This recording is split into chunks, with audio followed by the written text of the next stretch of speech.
सौरभ, गरिमा, वेदांग, साक्षी, बाकी सब बच्चे भी इस नए वाले सेशन में आ गए क्या? सुमित, विकास, कल्पना, सौम्या, हीत, ज्योति, अभिषेक, वंश, बबलू, गुरसिमर, हर्षिता, प्रेरित,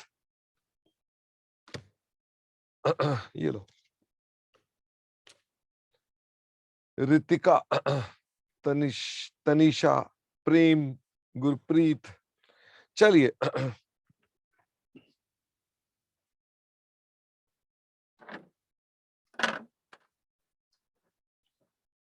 देखो, अब मैं जो रिवीजन कराने जा रहा हूं ये टोटली एग्जाम ओरिएंटेड है कि फालतू कुछ नहीं, एग्जाम के कंटेक्स्ट में क्या क्या चीजें आती है। तो कई छोटी छोटी चीजों को मैं इकट्ठा करता हुआ चलूंगा, ठीक है। पहली बात तो ये कि सेपरेट फाइनेंशियल स्टेटमेंट्स को लेकर के कुछ बातें आपको पता होनी चाहिए। हम इन्वेस्टमेंट्स को इन सब्सिडरी किस पर रिकॉर्ड कर सकते हैं? एट कॉस्ट और फेयर वैल्यू। ये हमें कौन अलाउ करता है?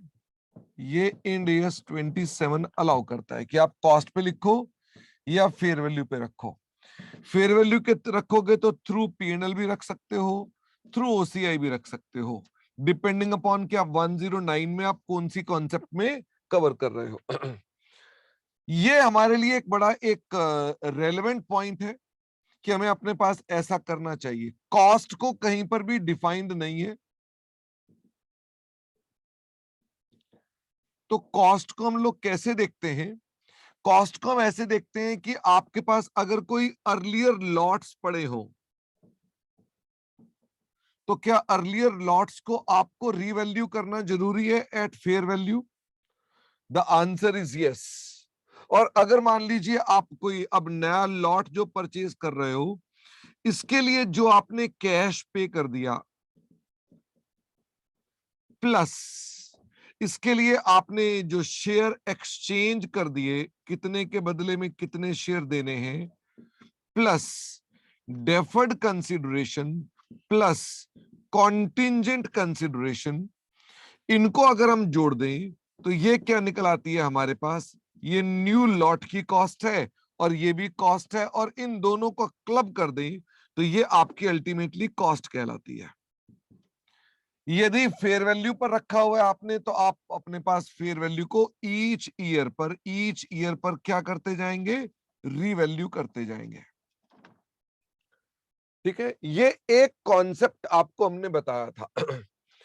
इस कॉन्सेप्ट के ऊपर इस कॉन्सेप्ट के ऊपर कुछ ICAI कुछ स्पेशल काम करता है। वो क्या करता है? वो एक तो आपको क्वेश्चन डालता है कि हमें अर्लियर लॉट का क्या करना चाहिए। इसके ऊपर बार बार क्वेश्चन पूछता है कि अर्लियर लॉट का क्या करना चाहिए। द आंसर इज कि आपको इसे क्या करना चाहिए? रीवैल्यू करना चाहिए। दूसरा इंस्टीट्यूट इस पर क्वेश्चन पूछता है कि हमारी पॉलिसी क्या हो सकती है, तो आप बताएं पॉलिसी कॉस्ट की भी हो सकती है या फेयर वैल्यू की भी हो सकती है। ये दो इंस्टीट्यूट थ्योरेटिकल क्वेश्चंस पूछता है। और तीसरा, वाइल कंसोलिडेटिंग, जब आप गुडविल को कैलकुलेट करते हैं, गुडविल को, तो इन्वेस्टमेंट्स को आप किस पर लिखेंगे? फटाफट से बताओ। Investments on date of acquisition किस पर लिखोगे? एट कॉस्ट लिखोगे। तो यहां पर आकर इंस्टीट्यूट आपको क्या करता है? वो कहता है अगर हमने फेयर वैल्यू पर रखा हुआ है तो क्या करना है। एक ही क्वेश्चन है जिसमें आप आकर भूल जाते हैं। फटाफट से बताओ, हमें अपने पास ये इन्वेस्टमेंट हमेशा किस पर लेनी चाहिए? At cost. पर यदि किसी कंपनी ने अपनी इन्वेस्टमेंट को रीवैल्यू करके रखा हुआ है तो आपको याद है आप इसके अंदर क्या कर देते थे? आप माइनस कर देते थे रीवैल्यूएशन इफेक्ट्स। अब ये एक ही क्वेश्चन में ऐसा था। कौन सा क्वेश्चन था? Question number 53। सिर्फ एक क्वेश्चन में ऐसा था। तो बताइए हम क्यों ऐसा करते हैं कि अगर फेयर वैल्यू पर दिया हुआ है तो फेयर वैल्यू को आपको पहले क्या करना पड़ेगा, एलिमिनेट करना पड़ेगा। तो क्या आपके पास ट्रू कॉस्ट मिल जाएगी, ये आपके पास एक्चुअल कॉस्ट मिल जाएगी। इसमें आप अपने पास एनसीआई को एडजस्ट करते हैं और आईएनए माइनस करते हैं तो क्या निकल कर आती है, गुडविल। हम गुडविल को बाद में रिवाइज करेंगे। तो मैं आपको बताना चाहता हूं फर्स्ट कॉन्सेप्ट में ये कॉस्ट इंपॉर्टेंट है। अगर हमने रीवैल्यू कर दिया तो कोई दिक्कत नहीं है, भूल मत जाना ये लेटर ऑन कैंसिल करना पड़ेगा। कब कैंसिल करोगे लेटर ऑन, ये कब करोगे, जब आप कंसोलिडेट करोगे तो आपको ये कैंसिल करना पड़ेगा। और अगर कॉस्ट पे रखेंगे तो कोई दिक्कत नहीं है, और अगर क्वेश्चन में कुछ नहीं लिखा होता हमेशा हम कॉस्ट ही मानकर चलते हैं। इंस्टीट्यूट ने इसी से संबंधित एक चौथा मुद्दा भी आपसे कभी कभी पूछता है, वो आपको एसएफएस में रॉन्ग इफेक्ट डाल के दे देता है। वो कहता है कि साहब हमने अपने पास इन्वेस्टमेंट्स को खरीदा बट हमने अपने पास उसकी कॉस्ट को रिकॉर्ड ठीक से नहीं किया। वो जानबूझ के मिस कर देता है। बताओ क्या मिस कर देता है? वो मिस कर देता है हमारे पास कि हमने डेफर्ड कंसिडरेशन रिकॉर्ड करनी भूल गए या कॉन्टिंजेंट कंसिडरेशन रिकॉर्ड करनी भूल गए। तो कोई दिक्कत नहीं है, आप इसको किस पर रिकॉर्ड कर देना, एट प्रेजेंट वैल्यू। इसे किस पर रिकॉर्ड कर देना, एट फेयर वैल्यू। ध्यान ये रहे कि लेटर ऑन क्या कॉन्टिंजेंट कंसिडरेशन को रीवैल्यू करेंगे थ्रू पी&एल या डेफर्ड कंसिडरेशन को हम अपने पास कंपाउंड करेंगे तो हमारे पास ये पी&एल के थ्रू, तो हमारे पास उसके एसएफएस करेक्ट बनेंगे। The answer is yes. अब ये भूल गए होंगे, घबराए नहीं, मैं आपको पूरे क्वेश्चंस की जानकारी देके जाऊंगा कि आपने क्या करना है। ये एक कॉन्सेप्ट हमने आपके साथ कवर किया था। Okay, if payable in cash then via P and L. Mohit, ये पेबल इन कैश वाले को ही मैंने लिखा है वाया पी&एल, मैंने इक्विटी वाला अभी तक बताया ही नहीं है आपको। ओके, तो I am just revising what I had already done. हमारे इंस्टीट्यूट ने इसके ऊपर कौन कौन से क्वेश्चंस पूछे हुए हैं, तो इंस्टीट्यूट जी ने इसके ऊपर क्वेश्चन पूछा हुआ है। क्वेश्चन नंबर 152, दूसरा है question number 102 in chapter 13 and question numbers 53 in chapter 13। आप इनमें से डू एनी वन, कोई भी एक क्वेश्चन कर लो। ये कॉन्सेप्ट आपके पास यहां कवर हो जाता है।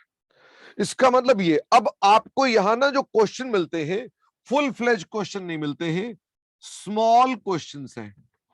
तो डू राइट, इतनी चर्चा को सुन लिया ना, तो डू राइट आप लिख सकते हैं। क्वेश्चन खोलो, पढ़ो और उसको सॉल्व करो। जो चीजें आपसे मिस हो गई हैं उनको ठीक करो अपने पास। ठीक है, यानी उन चीजों को आपने क्या करना है, उनको आपने अपने पास ठीक करके चलना है। अच्छा, तो एक बच्चे ने कहा जी ये कौन सा वाला क्वेश्चन है, क्वेश्चन नंबर जो ये है मैं देख लेता हूं एक बार। चैप्टर बच्चे ने कहा कि कौन सा चैप्टर का है, मैंने कहा एक बार मैं कंफर्म कर लूं कि कौन से चैप्टर का है। ये है चैप्टर 13, ये है चैप्टर 14। तो पहला पार्ट मैंने अपने पास कहा कि इतना करना है, तो 3 क्वेश्चन में से सिर्फ एक क्वेश्चन करने के लिए दे रहा हूं।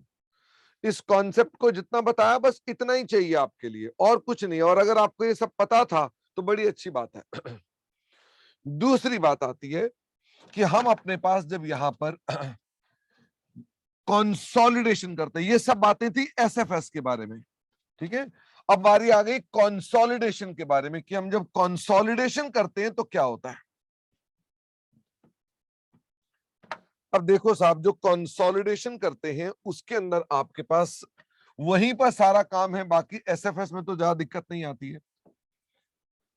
जब आप कंसोलिडेट करते हैं तो कंसोलिडेटेड एक बनती है बैलेंस शीट्स, बाद में डिस्कस करेंगे पी&एल भी। एक बनती है कंसोलिडेटेड बैलेंस शीट। जब कंसोलिडेटेड बैलेंस शीट बनती है तो आपके क्वेश्चन के स्टेप्स क्या होंगे? सबसे पहले तो ध्यान रखना कि अगर कोई एरर्स हैं तो वो सबसे पहले रेक्टिफाई होनी चाहिए। अगर कोई एरर्स है तो पहले वो रेक्टिफाई होनी चाहिए। नंबर 2 पर आपको क्या करना चाहिए? नंबर 2 पर आपको बनाना चाहिए सीना। नंबर 3 पर आपको गुडविल या जीबीपी की कैलकुलेशन करनी चाहिए। नंबर 4 पर आपको एनसीआई की करनी चाहिए।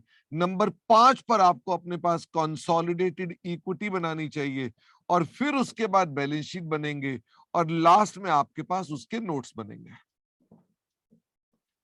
This should be the steps जो आपको अपने पास फॉलो करने चाहिए एरर्स के मसले में। बट आपका आईसीआई आपको एक ही गलती बार बार बताएगा, एक ही गलती बताएगा। वो कहेगा एसएफएस में पेरेंट ने इन्वेस्टमेंट को गलत रिकॉर्ड कर दिया। वो ऑलरेडी फर्स्ट कॉन्सेप्ट में मैंने बता दिया था कि वो एक ही गलती बार बार बताएगा और कोई गलती नहीं बताएगा। तो वो तो हमने डिस्कस कर लिया। इसका मतलब आपके लिए जो काम की बातें हैं वो ये हैं, जिनमें से सबसे इंपॉर्टेंट जो है वो आपके लिए SINA है। ठीक है ना? बैलेंस शीट तो क्या फर्स्ट पेज पर ही बनेगा? नहीं नहीं सुमित, ऐसा नहीं है। बच्चे ने कहा क्या ये बैलेंस शीट को सबसे पहले बनाना है? इसी ऑर्डर में चलना, बैलेंस शीट थर्ड पेज पे बने कि सेकंड पे बने, हमको उसकी चिंता नहीं है। ओके, तो अब आ गया हमारे लिए सीना। सीना कुछ नहीं है। सीना आप अपने पास नेट एसेट्स को अपने पास लिख रहे हो which are other than goodwill. Other than goodwill को हम क्या बोलते हैं? Identifiable net assets of subsidiary. हम गुडविल के अलावा क्यों करते हैं? For the sake of simplicity हम गुडविल के बगैर देखते हैं अपने पास। ठीक है। एक बच्चे ने कहा हम सोकी भी बनाते हैं, तो अभी मैंने खाली बैलेंस शीट लिखा ना, तो बैलेंस शीट में तो सोकी नहीं बनती, इसलिए Tejal always focus on what I am discussing. Okay, तो फिर जब आएगा सोकी पीएनएल तो बाद की बातें हैं। तो हमने कहा हमें अपने पास सबसे पहले क्या बनाने हैं? नेट एसेट्स ढूंढने हैं। अब नेट एसेट्स को ढूंढने के लिए हम अपने पास कौन सी अप्रोच लगाते हैं? तो हम कहते हैं साहब आपको नेट एसेट्स चाहिए ऑन डेट ऑफ एक्विजिशन। तो डेट ऑफ एक्विजिशन कौन सी होती है? Date on which control is obtained. और बाई चांस अब तो आप अच्छी तरह जानते हैं कि कंट्रोल का क्या मतलब होता है। ठीक है, हमने अपने पास सरलता से कंट्रोल के लिए कौन सी बात कह रखी है कि हमारे पास जिस दिन मोर देन 50% शेयर हो जाएंगे हम क्या बोल देंगे? उस दिन कंट्रोल है। हालांकि कंट्रोल इसके अलावा भी सिचुएशंस में अराइज होता है। और फिर आते हैं नेट एसेट्स के चेंजेस। नेट एसेट्स के changes after date of acquisition. Date of acquisition के बाद वाले चेंजेस ये बेसिकली क्या होते हैं? These are called post acquisition. और ये हो गए आपके total assets on date of consolidation. मुझे फटाफट से ये बताओ, जब मैं आपसे बोल रहा हूं total assets on date of consolidation, तो ये टोटल एसेट्स कैसे निकाले जा सकते हैं? ये टोटल एसेट्स निकालने के लिए अगर मैं शेयर कैपिटल को यहां लिख दूं, चाहे इक्विटी की हो चाहे प्रेफरेंस की हो, मैं शेयर कैपिटल को यहां लिख दूं, टोटल एसेट्स को ढूंढने के लिए और क्या लिखना पड़ेगा? टोटल एसेट्स को ढूंढने के लिए आपको अदर इक्विटी यानी रिजर्व एंड सरप्लस भी लिखने पड़ेंगे। ये कौन से रिजर्व एंड सरप्लस हैं? ये इक्विटी के भी हैं, सॉरी फ्री भी हैं और नॉन फ्री भी हैं। मतलब आपके पास कोई भी रिजर्व हो सकता है, फ्री और नॉन फ्री। ये हमने अपने पास यहां लिख दिया। अब मुझे ये बताओ, हम डेट ऑफ एक्विजिशन पर भी ये लिखेंगे? तो डेट ऑफ एक्विजिशन पर आमतौर पे ये सेम होता है, इसलिए ये बैलेंस आमतौर पे क्या होता है? नील होता है। और आपका आईसीआई हमेशा इसे नील ही रखता है, इसलिए मौज करो। दूसरी आ गई अदर इक्विटी। तो ये अदर इक्विटी क्या है? On the date of acquisition. ये कई बार आपको दे देता है ऑन डेट ऑफ एक्विजिशन। अगर ये डेट ऑफ एक्विजिशन ना हो तो आपको क्या करना पड़ता है? If not available for date of acquisition then use earliest value. जो आपके पास और भी वैल्यू होगी उसको यूज करोगे, बट इसमें आपको क्या करना पड़ेगा, then we need to apply time adjustment, क्योंकि आपको जो प्रॉफिट चाहिए वो तो ये वाले चाहिए और आपको कोई और वाले प्रॉफिट दे देगा, तो आपको अपने पास टाइम एडजस्टमेंट करनी पड़ती है। अब टाइम एडजस्टमेंट का क्या मतलब होता है? टाइम एडजस्टमेंट का मतलब होता है जो आपके इवन प्रॉफिट्स हैं उनको बांटना समय के हिसाब से। ध्यान दो, किसको बांटना? इवन प्रॉफिट को बांटना, जो आपके इवनली प्रॉफिट होते हैं। अब ध्यान देना, जो आप इनका डिफरेंस लिखते हो क्या ये इवनली प्रॉफिट्स होते हैं? जो आप बैलेंसिंग फिगर लिखते हो ये इवनली प्रॉफिट्स होते हैं? नहीं। देयरफॉर क्या मैं इन पर टाइम एडजस्टमेंट अप्लाई कर सकता हूं? इस पर टाइम एडजस्टमेंट मैं अप्लाई नहीं कर सकता हूं, क्योंकि वो मुझे इवनली प्रॉफिट्स अर्न पर चाहिए होती है। अब हमें इसके अंदर अगर क्वेश्चन करना हो तो सबसे पहले इनके टोटल लगाने के बाद, ये टोटल तो हमने लगा दिया, हमें अपने पास क्योंकि क्वेश्चन में टाइम एडजस्टमेंट्स हो सकती हैं, तो मैंने कहा हमें अपने पास सबसे पहले अपनी अनइवन चीजों को एलिमिनेट करना चाहिए। तो अनइवन चीजें कौन कौन सी हो सकती हैं? जैसे कि हमारे पास हो सकता है डिविडेंड पेड। आईसीएआई खाली डिविडेंड पेड की बात करता है। अच्छा, क्या कभी कभार इसके ऊपर डीडीटी भी हो सकता है जो पेड हो? The answer is yes. हालांकि ये कायदे से अब इंस्टीट्यूट को पूछना नहीं चाहिए, बट फिर भी आपके पास ये चीज आ सकती है। डिविडेंड पेड जब मैं लिखा तो क्या ये इक्विटी का भी हो सकता है, प्रेफरेंस का भी हो सकता है, क्या ये इंटरिम भी हो सकता है, फाइनल भी हो सकता है? भाई कुछ भी हो सकता है। इसका मतलब डिविडेंड पर मैं कोई ऐसी कैटेगरी नहीं बना रहा कि सिर्फ यही वाला हो सकता है। मुझे ये बताओ, जब आप अपने चेंजेस में डिविडेंड पेड को ऐड करेंगे, डीडीटी ऐड करेंगे, क्या तभी हमारे पास निकलेगा नेट प्रॉफिट्स? तभी तो निकलेगा नेट प्रॉफिट्स। तो इसका मतलब ये हमारे पास सबसे पहले ही आ जाएगा। अच्छा, अब मुझे इसके अंदर कभी कभी ऐसा होता है कि apart from these two uneven item there can be certain, ऐसी इनकम्स हो सकती हैं या एक्सपेंसेस हो सकते हैं विच आर अनइवन।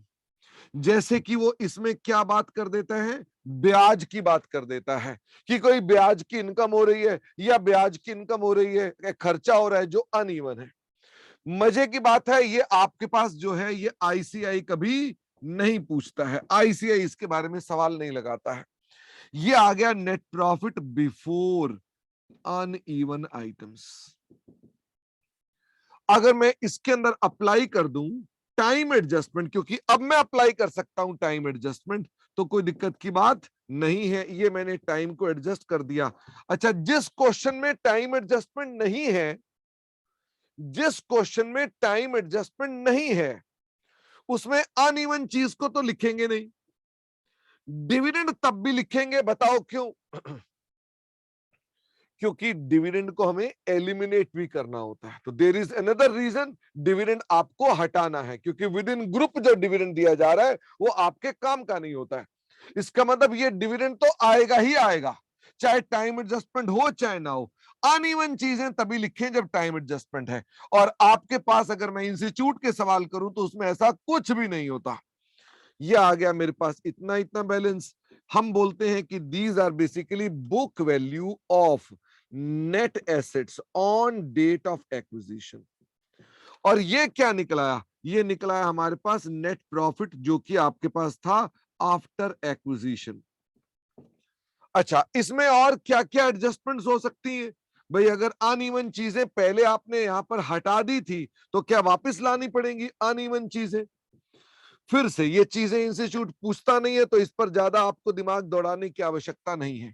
इसका मतलब ये अनइवन चीजें आपका आईसीआई पूछता नहीं है, बट स्टिल अगर हो तो आपको हमने बताना है। कुर्सी देना। गुडविल को हम अपने पास यहां से एलिमिनेट कर देते हैं, क्यों? For the sake of simplicity, कि गुडविल हमारे काम की नहीं है, हम कहते हैं गुडविल को हम बगैर इसके निकालेंगे और बाद में गुडविल को अलग से रिकैलकुलेट कर लेंगे। इतना करने के बाद मुझे कुछ एडजस्टमेंट्स भी करनी पड़ती है। इतना करने के बाद मुझे क्या करना पड़ता है, कुछ एडजस्टमेंट्स करनी पड़ती हैं। तो this is one part of the सीना जो आपको बनाना पड़ता है। यहां तक बात समझ में आती है। मजे की बात है कि इसके ऊपर कोई अलग से क्वेश्चन इंस्टीट्यूट नहीं पूछता है, ये आपको हर सवाल में बनाने पड़ते हैं। आप सिर्फ 2-4 सवाल बनाते वक्त इन बातों को ना रिवाइज करते रहोगे कि हम ये क्या कर रहे हैं, तो ये प्रोसेस से हट जाएंगे। वो हो क्या गया कि बार बार सवाल करते करते दिमाग का बटन ऑफ हो चुका, वो धड़ाधड़ टक टक टक टक लिख रहा है, और जैसे ही कहीं पर दिक्कत आती है वो लगता है भाई साहब मैं तो कल ही रट्टा लगा लिया। आई होप आपको मेरी बात समझ में आती। प्रणव कह रहे प्रेफरेंस का डिविडेंड बताओ, तो प्रेफरेंस का डिविडेंड अगर पेड है तो यहां पर आ जाएगा, लेकिन प्रेफरेंस का डिविडेंड आपके पास इंस्टीट्यूट किसी भी सवाल में आज तक नहीं डाला हुआ है। देयरफॉर प्रणव हम ये सिर्फ मार्जिन के लिए बात कर रहे हैं। ओके अब मुझे ये बताइए, इसके बाद हमारे को एडजस्टमेंट्स करनी है, तो मैं इसका प्रिंट आउट साथ साथ में लेता जाऊं तो 1 मिनट लगेगा मुझको यहां पर।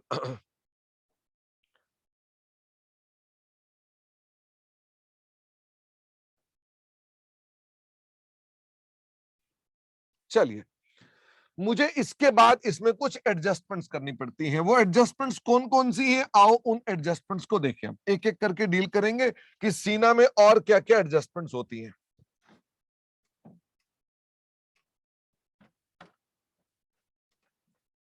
क्या सीना में अभी तक के स्टेप्स से प्रॉफिट्स का बिल्कुल एग्जैक्ट बंटवारा हो गया on date of acquisition and after date of acquisition? अब प्रॉफिट का बंटवारा हो गया। अब मुझे इसके अंदर क्या करना पड़ता है, कुछ एडजस्टमेंट्स होती हैं, जो एडजस्टमेंट्स हमारे को मैंडेट करता है करने के लिए कौन, 103 नंबर।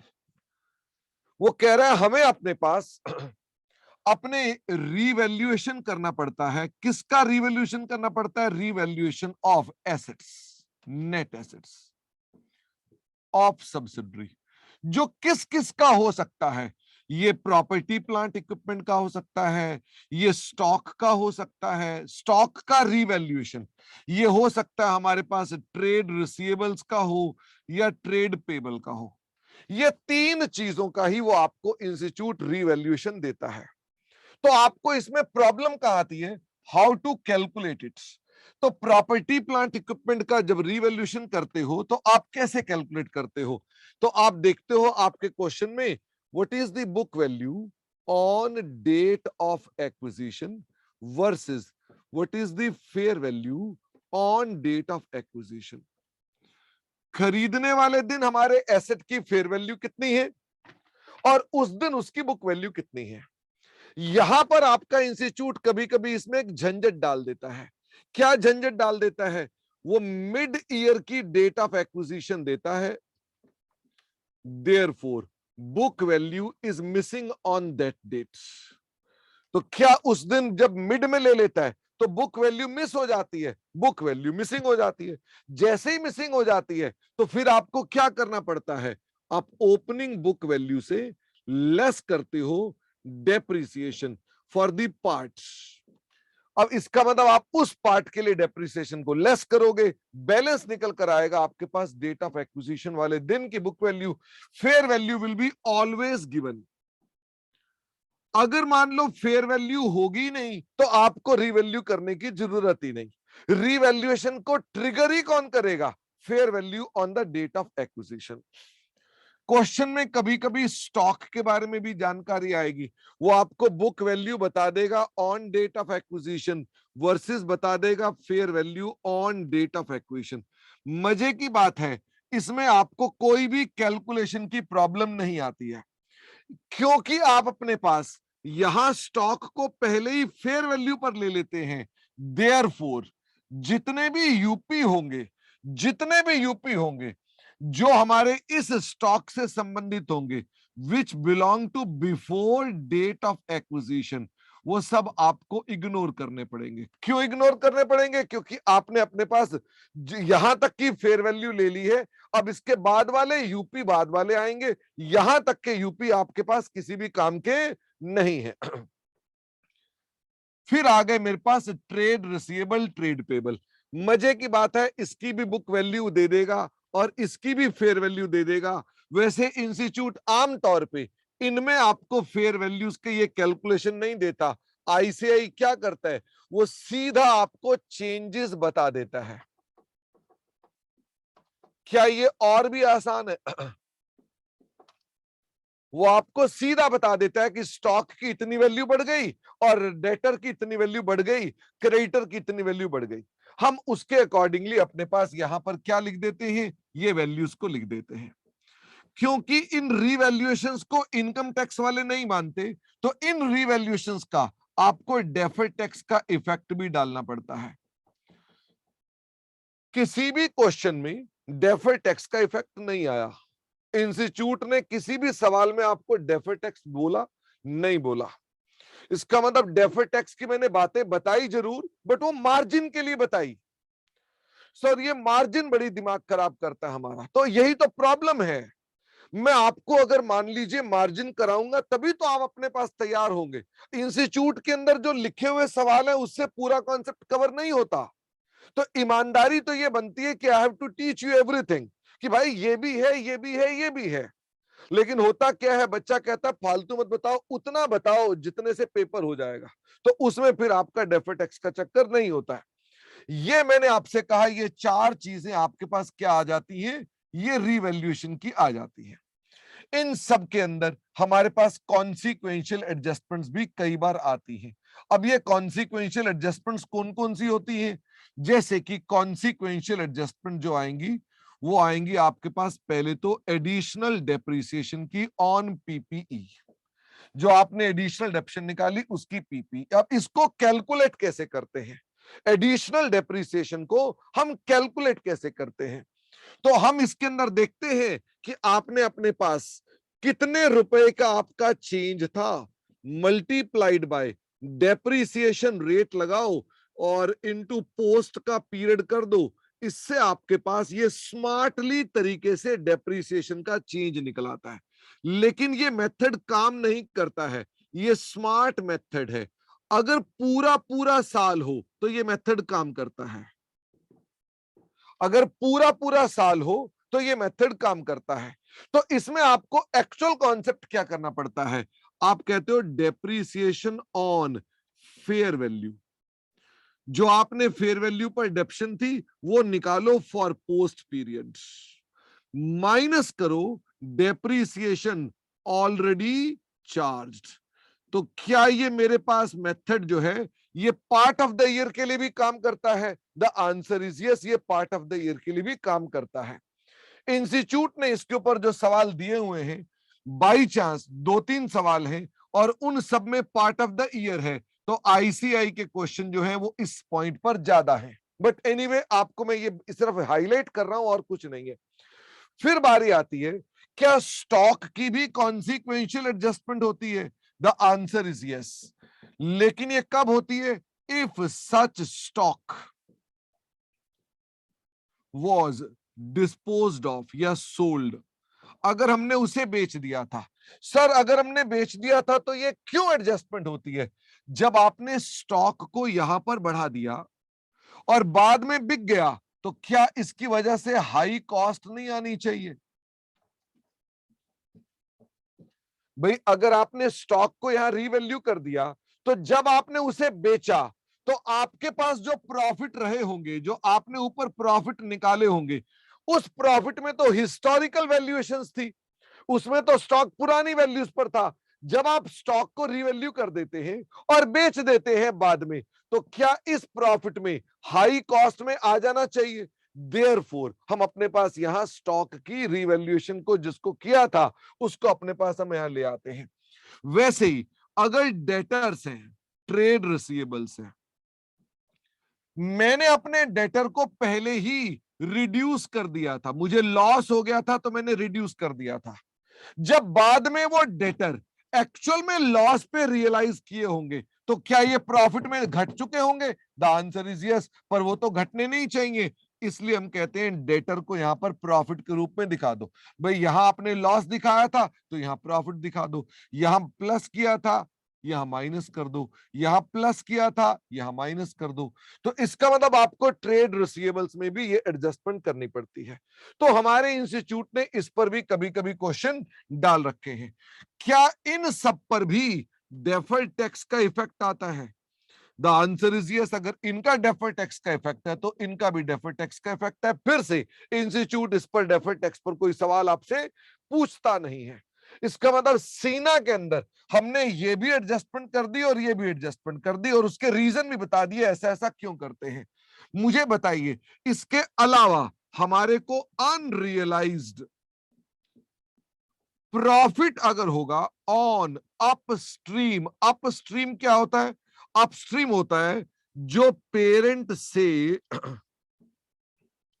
सब्सिडरी का नहीं है, जो पेरेंट से सब्सिडरी का नहीं है। सर आपने उल्टा क्यों लिखा? सीधा लिखो ना, जो सब्सिडरी से पेरेंट का है।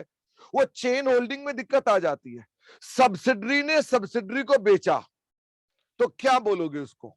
सब्सिडरी ने सब्सिडरी को बेचा तो क्या बोलोगे? तो हम बोलेंगे पेरेंट ने नहीं बेचा ना, तो सब अपस्ट्रीम है। ओके, तो अपस्ट्रीम क्या है? जो पेरेंट बेचता है वो डाउनस्ट्रीम है, बाकी सब अपस्ट्रीम है। इसका मतलब सिर्फ आपने देखना है, पेरेंट ने बेचा है तो डाउनस्ट्रीम है, बाकी कोई किसी को बेचे वो अपस्ट्रीम है। तो मैंने कहा जी अनरियलाइज प्रॉफिट को अब क्या कर देंगे, यहां से हटा देंगे। अब बारी आती है कि अनरियलाइज प्रॉफिट को कैलकुलेट कैसे करेंगे। तो अनरियलाइज प्रॉफिट जो कैलकुलेट करेंगे ये दो चीजों का हो सकता है। क्या ये स्टॉक का भी हो सकता है और ये मशीनों का भी हो सकता है? बिल्कुल दोनों का हो सकता है। तो अगर ये स्टॉक का होता है तो हम तब क्या करते हैं, हम पहले देखते हैं स्टॉक अवेलेबल कितना है आउट ऑफ ट्रांसफर। जो ट्रांसफर किया था वो अवेलेबल कितना है। क्या ये इंस्टीट्यूट हमेशा आपको दे देगा? ये पक्का दे देगा। मल्टीप्लाई करते हैं with the rate of profit on sale. हम रेट ऑफ प्रॉफिट लेते हैं किस पर? On sale. क्या ये किसका होगा? ये वेंडर कंपनी का होगा। और मजे की बात तो ये है, आपको ये भी इंस्टीट्यूट वाला दे ही देगा। और क्या इंस्टीट्यूट कई सारे रेट देगा? एक ही रेट देगा। और वो हमेशा किसका देगा? वो वेंडर का ही रेट देगा। हम उसको मल्टीप्लाई करेंगे तो क्या निकल आएगा? इनको मल्टीप्लाई करेंगे तो क्या निकल आएगा? दिस इज कॉल्ड यूपी, जिसको हम यहां पर एडजस्ट करेंगे। नंबर 2 आता है मशीन के अंदर। मशीन के अगर यूपी को निकालना है तो तरीका ये नहीं है। वहां पर हम क्या करते हैं, उसके लिए हम ढूंढते हैं, पहले तो हम कहते हैं calculate the book value of machine, जो न्यू वैल्यूज पर बेस्ड है। मतलब जो आपने सेल प्राइस किया होगा उस पर न्यू लाइफ ली होगी, उसमें न्यू स्क्रैप वैल्यू ली होगी, उस पर बेस्ड आप अपनी पहले तो बुक वैल्यू देखते हैं। ये थोड़ी सी मेहनत करनी पड़ जाती है आपको ढूंढने के लिए कि आपकी इसकी वैल्यूज क्या है। इसमें से माइनस कर देते हैं। क्या माइनस कर देते हैं? हम फिर से बुक वैल्यू को ढूंढते हैं, बुक वैल्यू ऑफ मशीन। लेकिन यहां देखते हैं head transfer not taken place. अगर मान लो ट्रांसफर ना होती तो क्या होता? Based on new life and new scrap value. वैसे आपके पास क्या इंस्टीट्यूट ने कभी भी लाइफ में या स्क्रैप वैल्यू में आपको झगड़ा डाला है? कभी भी नहीं डाला है। ये क्या निकलाता है? ये निकलाता है UP. This is called UP. यहां आकर मैं आपसे कहता हूं कि आपको एक सवाल यूपी का जरूर करना चाहिए, which is considered to be good question, जिसे मैं बोलता हूं वो है क्वेश्चन नंबर 114।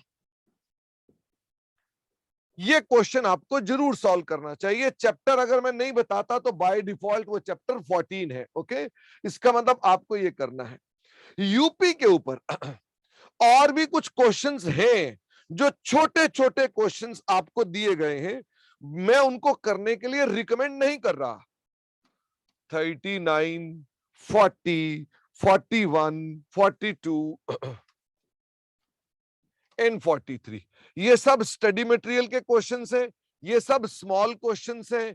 ये सब क्वेश्चंस स्टॉक से संबंधित है, यू कैन इग्नोर देम, इसमें कोई दिक्कत की बात नहीं है, आपकी समस्या इस पर नहीं है।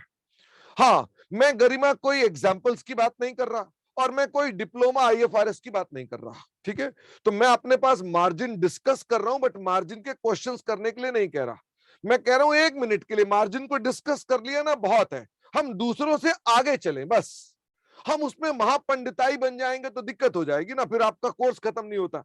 तो इसका मतलब जो मैं कह रहा हूं ना, अब इन्हें जरूर करना है, जिसे मैंने कहा 114 को जरूर करना है। मैंने पहले वाले में भी बोला था ना, 152 नंबर वाया पता नहीं कोई और की, एक क्वेश्चन करना। अब ये क्वेश्चन जरूर करना है, मैं ढूंढ के लाया हूं सारे, कल संडे को लगा के सारे क्वेश्चन निकालता रहा कि कौन कौन से बच्चे क्वेश्चन को करवाने हैं। तो ये क्वेश्चन आपको जरूर करना चाहिए, जिससे आपके पास कॉन्सेप्ट क्लियर हो जाएगा। फिर मैंने आपसे कहा कि इसके अलावा कभी कभी अनरियलाइज्ड लॉस भी हो सकता है ऑन अपस्ट्रीम ट्रांजैक्शन, जिसको हम क्या कर देंगे, प्लस कर देंगे। जिस पॉइंट को क्या आप इग्नोर कर सकते हैं? The answer is yes, ignore कर सकते हैं। क्यों इग्नोर कर सकते हैं? इंस्टीट्यूट का कोई सवाल ही नहीं है, बस मैंने एग्जांपल बनाकर डलवाया आपको। अच्छा, ये अनरियलाइज्ड लॉस किस सिचुएशन में आप लोग अपने पास एडजस्ट करते हैं? If market price is not लो, मतलब ये कि अगर मार्केट प्राइस लो है तो आप इग्नोर कर देते हैं। ओके जो क्वेश्चन आप बता रहे हो अभी के लिए है या एग्जाम? प्रणव, जो मैं क्वेश्चन बता रहा हूं बस इतने से ही तुम एग्जाम में भी जा सकते हो, बट आप ये जो रिवीजन करा रहा हूं ये पता सब कुछ होना चाहिए। अगर आपको लगता है कि सर मुझे अनरियलाइज्ड लॉस का तो प्रैक्टिस करनी है, then go and check the example for that. Okay, बाकी otherwise for the purpose of examination हम अपने पास जितने क्वेश्चंस कह रहे हैं इतने करके जाओगे तो हो जाएगा, कोई दिक्कत नहीं है, अच्छे नंबर आ जाएंगे, ठीक है।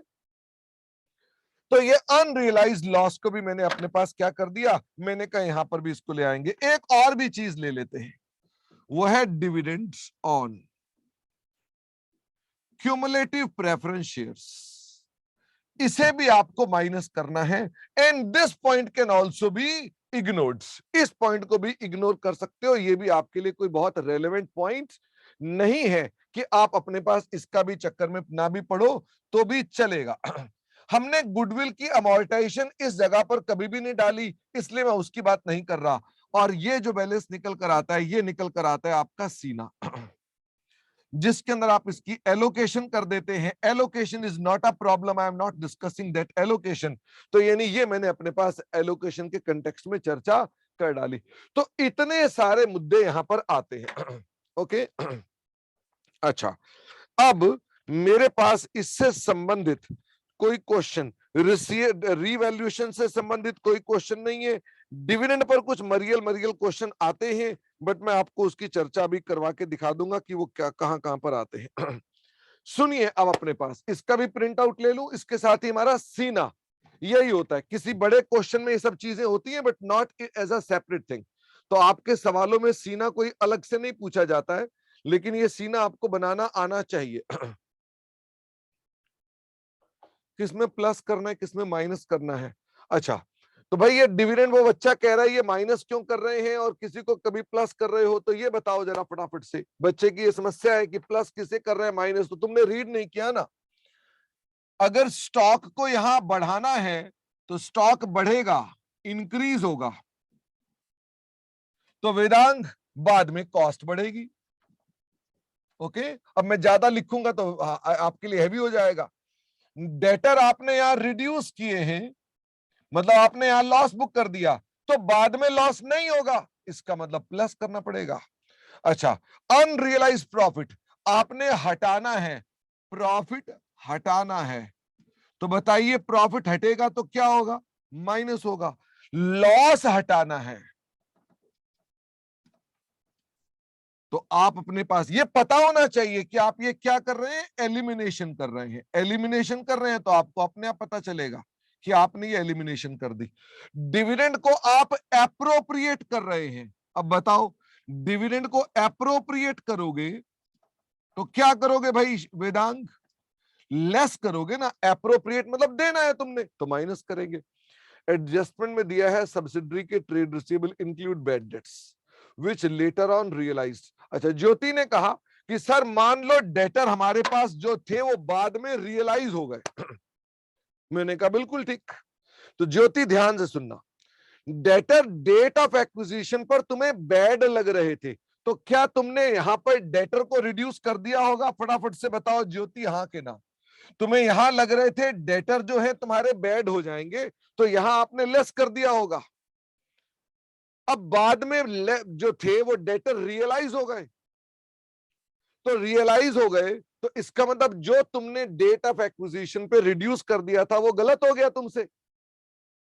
बोलो हाँ, वो गलत हो गया। वो गलत हो गया तो मतलब जो तुमने डेटर को कम किया था वो गलत हो गया, तो अब ठीक कैसे करोगे? वापस जोड़ दोगे उसको। तो इसका मतलब ज्योति जो मर्जी कहानी सुना दो, एक बात पक्की है, यहां प्लस है तो यहां माइनस है, यहां माइनस है तो यहां प्लस है, ये बात तो पक्की है।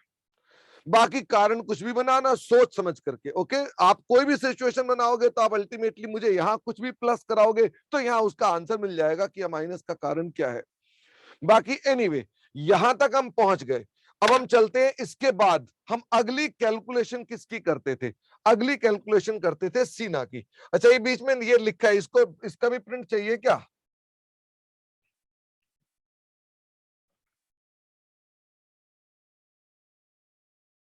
ये लो, इसका भी प्रिंट आउट ले लिया हमने। तो इधर से भी क्वेश्चंस, आप क्वेश्चंस को नोट करते जा रहे हैं ना, जो जो क्वेश्चंस आपने करने हैं। मुश्किल से 15-20 क्वेश्चन निकलेंगे बस। और चैप्टर की और आपने आज होल्डिंग पढ़कर वैसे भी देख लिया क्या, जो अब से होल्डिंग स्टार्ट हुई कंट्रोल कंट्रोल की, ये अलग नहीं है होल्डिंग, ये तो अलग है। इसका मतलब जो आपने ये कंप्लीट कर लिया ये अलग था, और आगे सारा अलग है, उसमें वैसी कोई दिक्कत नहीं है। अब बारी आती है कैलकुलेशन ऑफ गुडविल। तो आपके पास इसके बाद आए थे कैलकुलेशन ऑफ गुडविल, ये शायद 3rd नंबर हो गया ना मेरा। Calculation of goodwill. तो मुझे फटाफट से ये बताओ इसमें क्या क्या चीज लिखते हैं आप लोग? आप लिखते हैं investment in S limited at cost on date of acquisition. अच्छा, अगर ये फेयर वैल्यू पर आ रही हो तो क्या करोगे? अगर ये फेयर वैल्यू पर आ रही हो तो क्या करोगे? On date of consolidation. वो आपको आज की फेयर वैल्यू बता करके कह रहा है ये रही। तो आप इसमें से क्या लेस कर दोगे भाई? सबसे पहले आप लेस करोगे इसमें fair value changes in consolidated equity. क्या इसका सेकंड इफेक्ट कंसोलिडेटेड इक्विटी में भी आ जाएगा फेयर वैल्यू चेंजेस का? ऑफ कोर्स, क्योंकि आप एक जगह हटाओगे तो प्रॉफिट भी वहां से रिमूव हो जाएंगे। तो ये क्या निकल आएगी? फटाफट से बताओ ये क्या निकल आएगी? ये निकल आएगी investment in S limited at cost on date of acquisition. Goodwill हम जब निकालते हैं तो इंड एस 103 क्या कहता है? वो कहता है गुडविल हमेशा कौन सी डेट को निकालो? फटाफट से बताओ, गुडविल हमेशा कौन सी डेट को निकालो? वो हमेशा कहता है डेट ऑफ एक्विजिशन पे निकालो। जब डेट ऑफ एक्विजिशन पे निकालो तो इसका मतलब क्या हुआ? माइक चेंज करना है, 1 मिनट, वो बैटरी खत्म हो, ये हटा दो। एक बार ऑडियो चेक कर ले, एक बार ऑडियो आ रहा है आपको प्रॉपरली? चलिए, तो हम गुडविल हमेशा कौन से दिन देखते हैं? Date of acquisition. Therefore it has to be always date of acquisition. इसलिए अगर आपको ये वाली इन्वेस्टमेंट की वैल्यू अलग दी हो तो क्या आपको डेट ऑफ एक्विजिशन पे आना पड़ेगा? The answer is yes. और आप ये भी जानते हैं कि ये कॉस्ट जो है असल में यही फेयर वैल्यू है on the date of acquisition. इसका मतलब आपके लिए कॉस्ट और फेयर वैल्यू उस दिन सेम हो जाते हैं, कोई दिक्कत नहीं आती है। इसमें हम अपने पास जोड़ देते हैं एनसीआई, नॉन कंट्रोलिंग इंटरेस्ट। अगर मान लीजिए नॉन कंट्रोलिंग इंटरेस्ट को एट फेयर वैल्यू लूं, या मैं एनसीआई को एट पीएसएनए लूं, मेरी पहली प्रेफरेंस कौन सी है? फर्स्ट प्रेफरेंस ये है, सेकंड प्रेफरेंस मेरे पास ये है। और माइनस कर दूं मैं INA, तो क्या निकल कर आएगी? गुडविल। क्या बताओ ये कौन से दिन की निकल कर आएगी? ऑन डेट ऑफ एक्विजिशन, जिसमें हमें बाद में क्या करना पड़ेगा? इंपेयरमेंट। ये बताओ, ये इंपेयरमेंट जो होगी, क्या ये क्यूमुलेटिव लेनी पड़ेगी for all the periods after date of acquisition? क्या मुझे सबके लिए लेनी पड़ेगी? द आंसर इज यस, मुझे सबके लिए लेनी पड़ेगी। अब मैं आपसे एक बात कह रहा हूं, इधर देखें जरा। अगर मान लो मैं अपनी इन्वेस्टमेंट है 70% की, ये मैंने लिख दी 10 लाख। सारे बच्चे बताना, INA है मेरे पास मान लो 8 लाख। NCI बताओ कितना होगा? फटाफट से बताओ। तो आप ध्यान से सिर्फ मुझे देख के बताना, क्या INA आप 100% सीना से उठाते हो? क्या INA 100% सीना से उठाते हो? सिर्फ इसका जवाब देंगे। और NCI 30% किसका लेते हो? इसी का 8 लाख का। तो मुझे ये बताओ, अगर मैं इन दोनों को मिला करके पढ़ूं, ये प्लस है ये माइनस है, क्या मैं कह सकता हूं कि आप ये लिख रहे हो इन्वेस्टमेंट 10 लाख माइनस हमारे INA? फटाफट से बताओ, हमारे INA कितने हो गए? 5,60,000। क्या मैं यही कर रहा हूं? तो जब आप केवल अपना ही देख रहे हो, ये दोनों तो बराबर थे, तो 30% तो कट गया उसमें, ये दोनों तो बराबर थे, कट गया। इस कॉन्सेप्ट को जो पसना होता है, इसे क्या बोलते हो? इसे बोलते हो पार्शियल गुडविल। क्योंकि आपने सिर्फ अपनी गुडविल निकाली, आपने NCI की गुडविल नहीं निकाली है। अब मुझे ये बताओ, अगर पार्शियल गुडविल हो तो आपको एक बात का ध्यान रखना है। क्या ध्यान रखना है?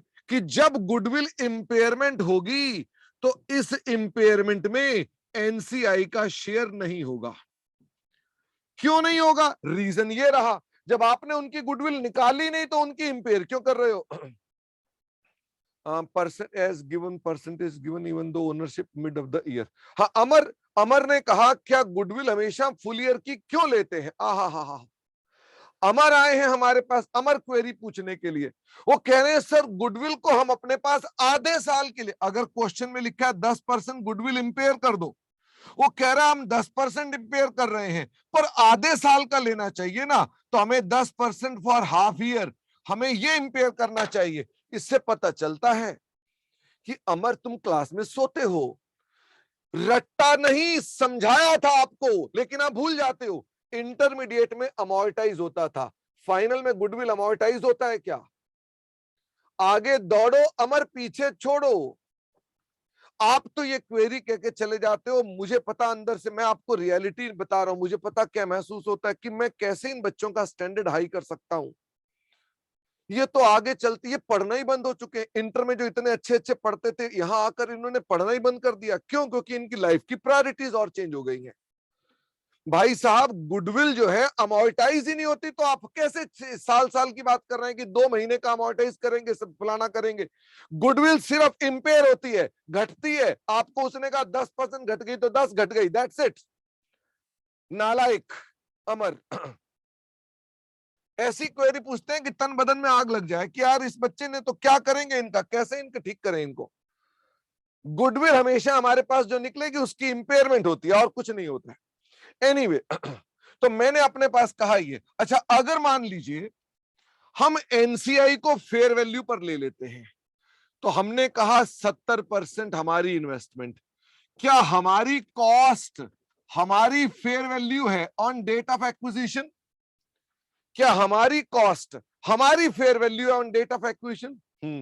और NCI को भी मैंने ले लिया at fair value on date of acquisition, और माइनस कर दिया INA 100% on date of acquisition. तो क्या मेरे पास जो गुडविल निकलेगी, अब वो दोनों की निकलाई? अब वो गुडविल निकलाई दोनों की। इसे क्या बोलते हैं? Full goodwill.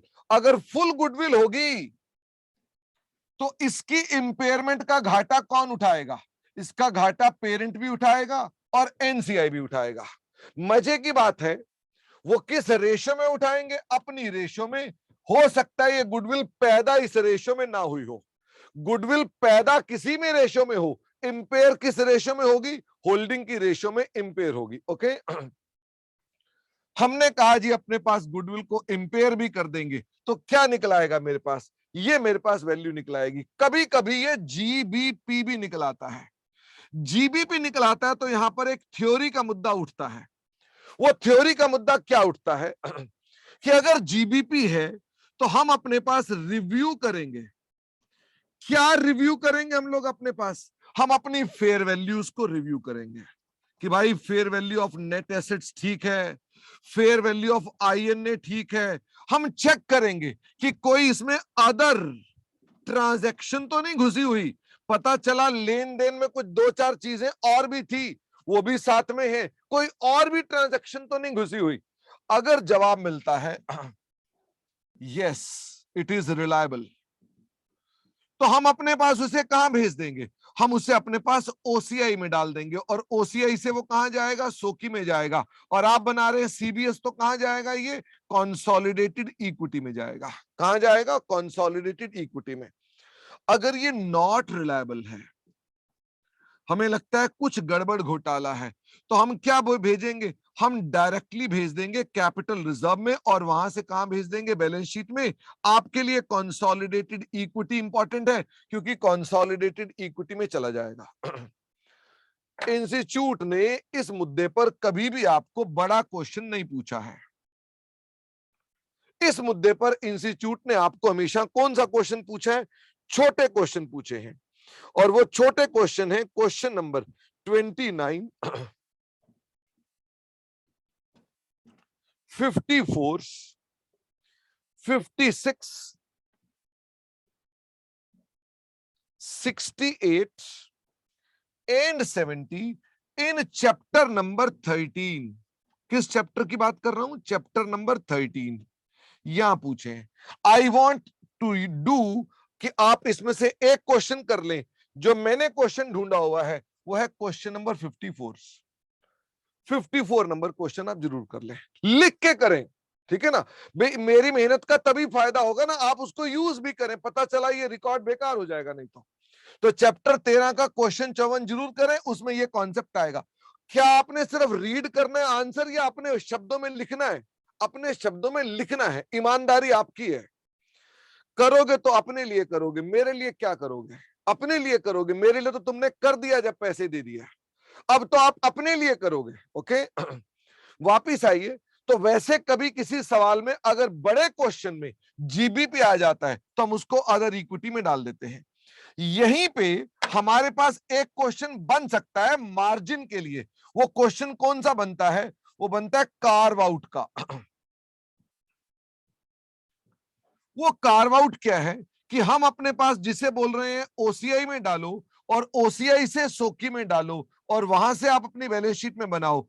इंटरनेशनली ये ओसीआई में नहीं आता, ये पीएनएल में आता है। इंटरनेशनली कहां चला जाता है, ये पीएनएल में चला जाता है। इसका मतलब ये कार्व आउट पर क्या कभी इंस्टीट्यूट क्वेश्चन पूछ सकता है, भाई मना कैसे कर दूं, मैं कैसे कह दूं कि नहीं पूछेगा। इसका मतलब ये क्वेश्चन आ सकते हैं, बट क्या आपने एक भी क्वेश्चन देखा इस मुद्दे पर, एक भी क्वेश्चन आपके पास ये नहीं है। इसका नाम इतनी मार्जिन की बातें कर रहे हैं, ये चीजें आपके पास पता होनी चाहिए लेकिन है नहीं, अब क्या कर सकते हैं। अच्छा तो मैंने अपने पास यहां तक की बातें करी और अब बात करते हैं कि गुडविल के कैलकुलेशन पर, इस मुद्दे के ऊपर बड़े सारे क्वेश्चंस हैं, बड़े सारे क्वेश्चंस हैं।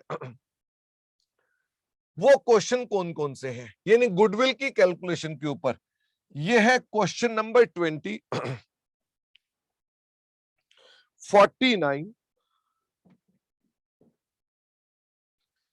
57,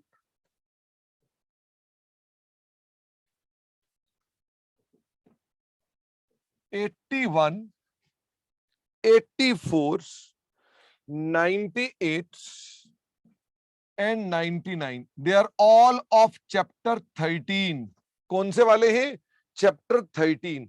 श्रुति कार्व आउट ये है जिसे आप अपने पास ओसीआई में लिखते हैं, हमारे पास इंटरनेशनली उसे पीएनएल में लिखने की इजाजत है। बस ये कार्व आउट है, हमने पीएनएल को ओसीआई कर दिया है, क्योंकि हमने कहा कि इंडिया में अगर ऐसा कर देंगे तो कंपनियां बदमाशी में उतर आएंगी, वो अपना प्रॉफिट जीबीपी का कहां डाल देंगी, पीएनएल में डाल देंगी। ये उसका रीजन है कि हमने चेंज कर दिया।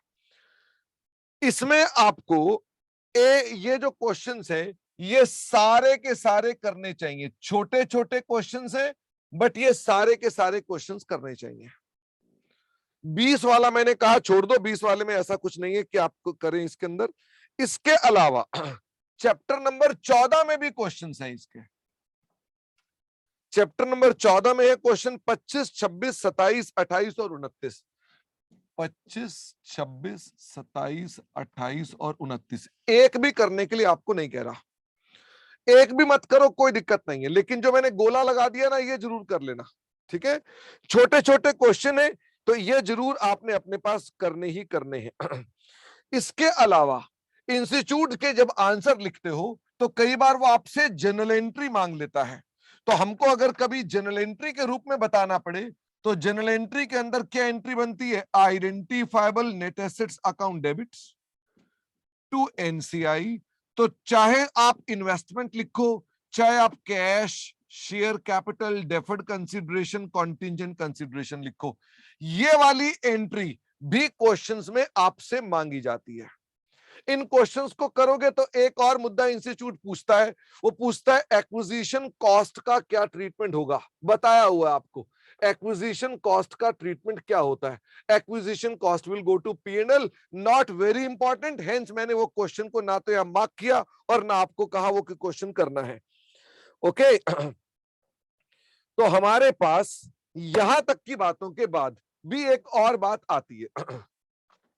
पहले इसका प्रिंट आउट ले लो।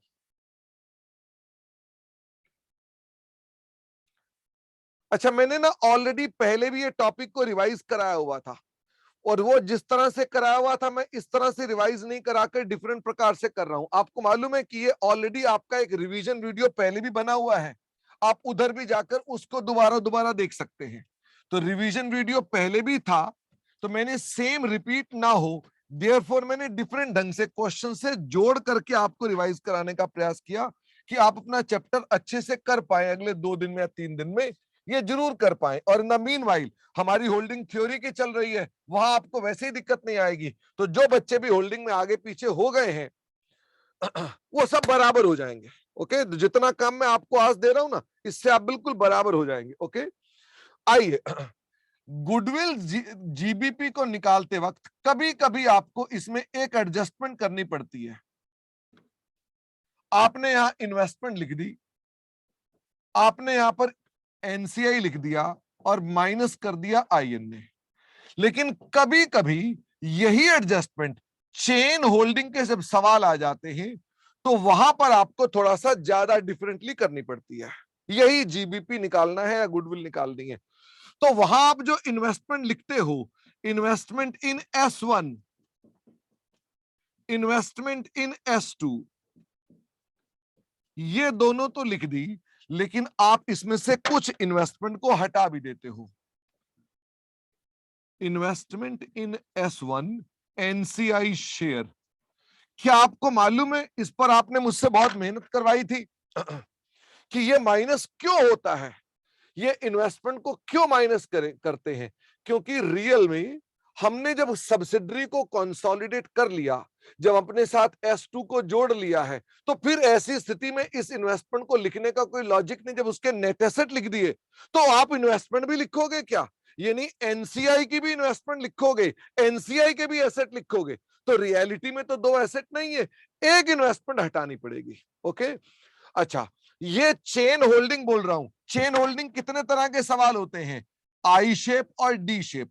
एक और भी सवाल होते हैं, वो होते हैं मल्टीपल सब्सिडरीज। मल्टीपल सब्सिडरी मतलब पेरेंट की 2 सब्सिडरी है, S1 S2। इसमें ऐसा कोई चक्कर नहीं है, इसमें ऐसा कोई चक्कर नहीं है, मल्टीपल सब्सिडरीज में कोई ऐसी प्रॉब्लम नहीं है। सो सैड आईसीआई ने इस पर कभी भी क्वेश्चन नहीं पूछा है। इसका मतलब आईसीआई ने जो क्वेश्चन पूछा है वो हमेशा यही वाला पूछा है। वैसे आईसीआई ने अपने पास सारे क्वेश्चन जो पूछे हैं वो सारे के सारे कौन से पूछे हैं? आई शेप्ड पूछे हैं। डी शेप्ड के ऊपर आईसीआई ने एक स्मॉल क्वेश्चन पूछा हुआ है, एक स्मॉल क्वेश्चन पूछा हुआ है थ्योरी का। बंद क्यों हो गया ये? क्लास चल रही है क्या आपकी? अच्छा। तो ये हमारे पास आ गया कि ये हाँ चल रही है।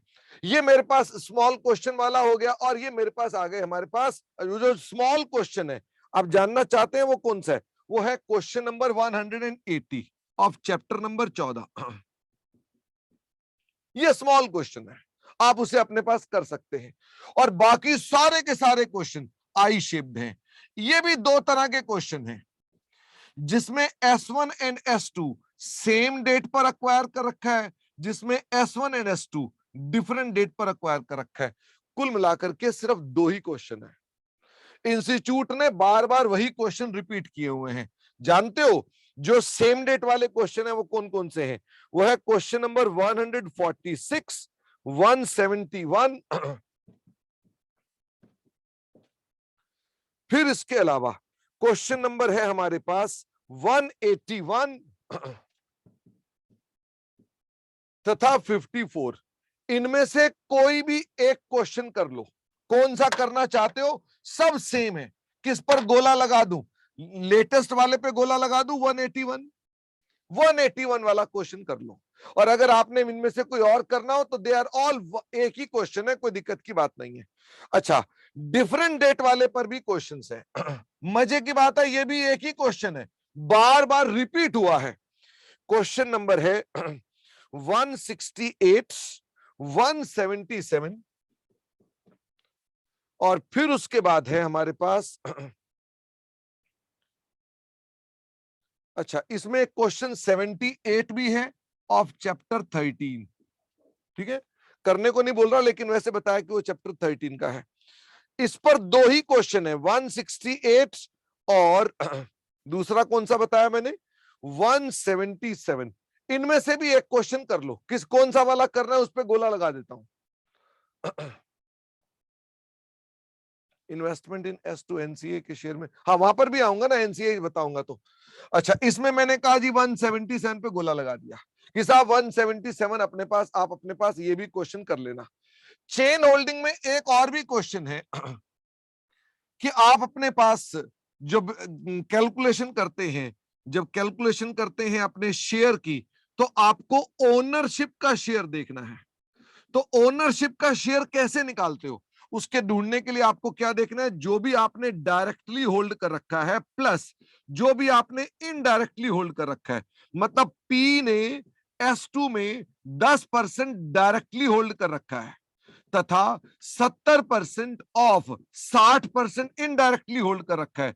तो आप इस तरह से अपनी ओनरशिप की रेशो देखते हो। Rest is called NCI। तो आई होप ये कैलकुलेशन भी आपको आती है कि इसके अंदर हमने अपने पास इस तरह से कैलकुलेशंस की थी। एक क्वेश्चन इंस्टीट्यूट ने गलत सॉल्व कर रखा है, वो उसमें कह रखा था कि S2 की गुडविल जो है वो S1 के पास जब आएगी तो क्या वो पेरेंट को उसका शेयर मिलेगा? ये कौन सा क्वेश्चन था? ये गलत क्वेश्चन था। ये क्वेश्चन था आपके पास 52।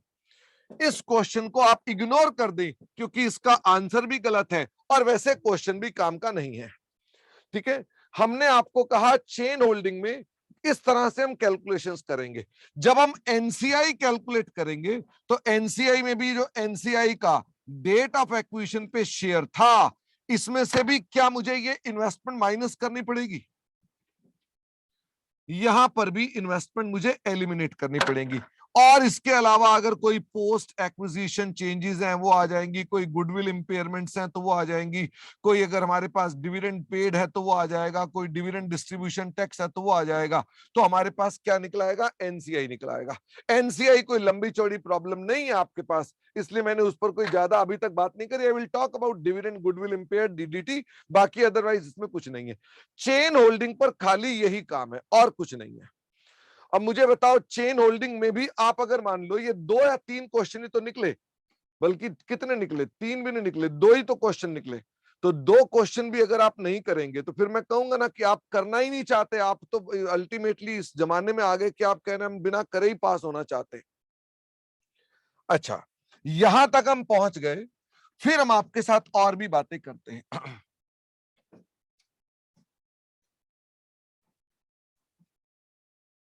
हमारे पास कंसोलिडेशन में कुछ और भी एडजस्टमेंट्स होती थी। जो और एडजस्टमेंट्स हैं वो कौन कौन सी थी? वो थी हमारे पास गुडविल की इंपेयरमेंट, जो आईसीएआई का फेवरेट नहीं है। आईसीआई इसके ऊपर कुछ नहीं पूछता आपको। ये किसका फेवरेट है? डिप्लोमा आईएफआरएस के अंदर ये बार बार पूछा जाता है कि गुडविल इंपेयरमेंट हो रही है, गुडविल इंपेयरमेंट हो रही है। गुडविल इंपेयरमेंट अगर होगी तो मैंने आपको सिंपली कहा कि गुडविल इंपेयरमेंट अगर मान लीजिए है और पार्शियल गुडविल मेथड है, तो इसका सारा हिस्सा कहां जाएगा? कंसोलिडेटेड इक्विटी में डाल दो, कंसोलिडेटेड इक्विटी में डाल दो। और अगर ये फुल गुडविल है तो आप फुल गुडविल के अंदर एनसीआई को भी शेयर देंगे और आप पेरेंट को भी शेयर देंगे। गुडविल इंपेयरमेंट पर आपके पास कोई और कॉन्सेप्ट नहीं आता है। I don't see any reason कि इसमें आपको कोई दिक्कत आती हो। एक और भी पॉइंट हमने आपको एडजस्टमेंट में बताया था, वो मैंने बताया था कॉन्ट्रा का, कि आपके सवालों में कॉन्ट्रा आइटम्स भी आती हैं इन द बैलेंस शीट्स। तो हमने कहा अपने रिसीवेबल्स को और पेबल्स को कैंसिल कर दो। इसमें कभी कभी कैश इन ट्रांजिट आ जाता है, जो कि कैश एंड कैश इक्विवेलेंट माना जाता है। तो अपने पास आप अगर एंट्री में बोलो तो क्या हो जाता है? पेबल कम हो गए कितने के? 1000 रुपए के। पर डेटर कितने के कम हो गए? डेटर कम हो गए 1500 के। तो बाकी क्या निकला? बाकी 500 का कैश इन ट्रांजिट निकला। Give the effects to the balance sheet, ये आपका बेसिक कॉन्सेप्ट होता है। तो कॉन्ट्रा की भी आइटम है, क्योंकि आपके लिए ज्यादा दिक्कत नहीं देती है, तो मैंने हल्का सा रिवाइज कर दिया और इस पर कोई डेडिकेटेड क्वेश्चंस भी आपके पास नहीं होते हैं। एक मुद्दा आता है डिविडेंड का, कि सर जो डिविडेंड पेड है इसका क्या करेंगे? डिविडेंड पेड का इंस्टीट्यूट का ये भी एक फेवरेट आइटम है, इक्विटी वाले का। हमने सीना में बताओ क्या किया था? डिविडेंड पेड को हमने सीना में क्या किया था? सीना में तो हमने ऐड कर दिया था, किस नाम से? Dividend elimination. दूसरी बात, of course along with DDT. मुझे दूसरी बात बताओ कि जब आपने ये एलिमिनेट किया तो क्या पेरेंट की जो इक्विटी है, कंसोलिडेटेड इक्विटी, क्या यहां से भी हटना नहीं चाहिए? तो यहां से जब हटाओगे तो यहां तो 100% हटा था, लेकिन यहां तो 70% हटाओगे। कहां से हटेगा? ये पीएनएल से। किस नाम से हटेगा? Other income. आप जो एडजस्टमेंट कर रहे हो उसका मतलब क्या हुआ? आप कह रहे हो ना ये डिविडेंड दिया ना ये डिविडेंड लिया। अच्छा, अब आपको इसके अलावा जो डिविडेंड आपका एनसीआई का है वो एलिमिनेट नहीं करना, उसका डिस्ट्रीब्यूशन भी करना पड़ेगा। बताओ कितना? 30% का। और ऑफ कोर्स, अच्छा इधर से मैंने कहा कि आपको अपने पास जो पेमेंट करी आपने डीडीटी की, डीडीटी का डिस्ट्रीब्यूशन दिखाना पड़ेगा। डीडीटी का डिस्ट्रीब्यूशन पीएनएल में नहीं आता है, वो कहां पर आता है? ये डायरेक्टली सोखी में आता है। आपके केस में कंसोलिडेटेड इक्विटी में आएगा, क्योंकि आप बैलेंस शीट बना रहे हैं।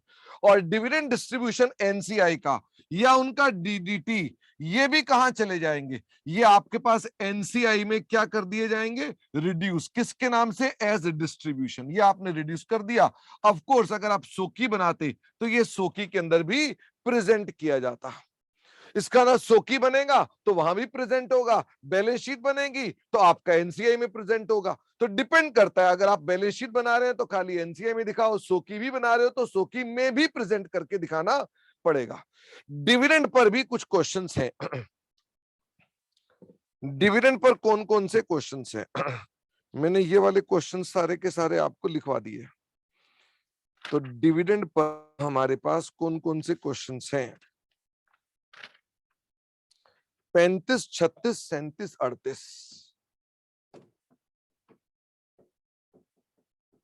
सब बेकार है। एक भी क्वेश्चन काम का नहीं है।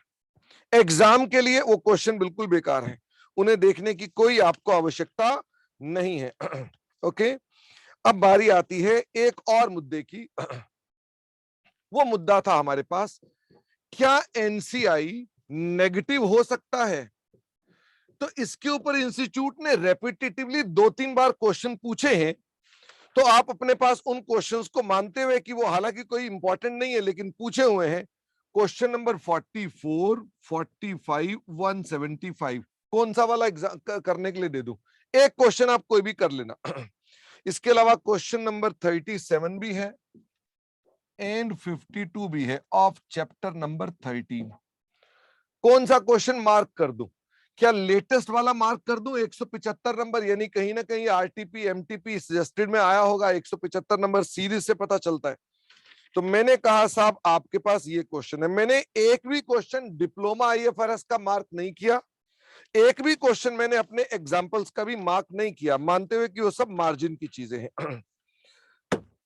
इसके बाद हम आ गए, इसका भी प्रिंट आउट ले लो जरा।